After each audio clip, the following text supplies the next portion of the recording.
ناظرین، رشیا یعنی روس، جس کے مغرب میں بیلاروس نامی ایک ملک واقع ہے۔ بیلاروس پر ایک آمرانہ حکومت قائم ہے جس کے صدر الیگزینڈر لوکاشینکو ہیں۔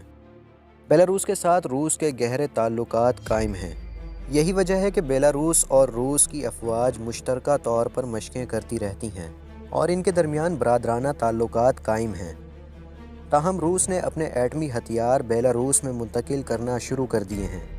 اس کی سب سے اہم وجہ یہ بھی ہے کہ بیلاروس کے جنوب میں یوکرین واقع ہے، جس کے ساتھ بیلاروس کی 1100 کلومیٹر کی سرحد ملتی ہے۔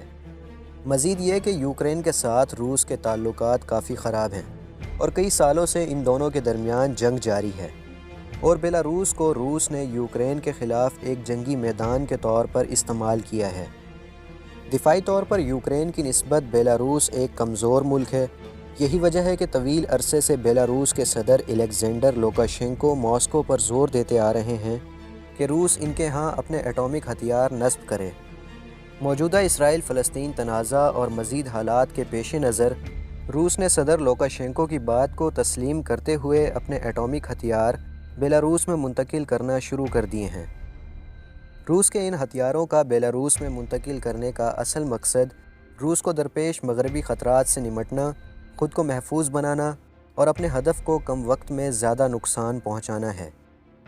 اب یہاں مغربی خطرات کی بات کی جائے تو روس کو امریکہ، اسرائیل اور برطانیہ سے خطرہ ہے، کیونکہ برطانوی حکومت نے ایک بیان دیا تھا جس میں برطانیہ کا کہنا تھا کہ ہم روس کے خلاف یوکرین کو ایسے ٹینک مہیا کریں گے جن میں یورینیم استعمال ہوتا ہے، اور روس کے صدر ولادیمیر پوتن بھی اپنے ایک بیان میں کہہ چکے ہیں کہ بیلاروس میں ایٹامک ہتھیار نصب کرنے کا مقصد مغرب کی جانب سے خطرات کا مقابلہ کرنا ہے۔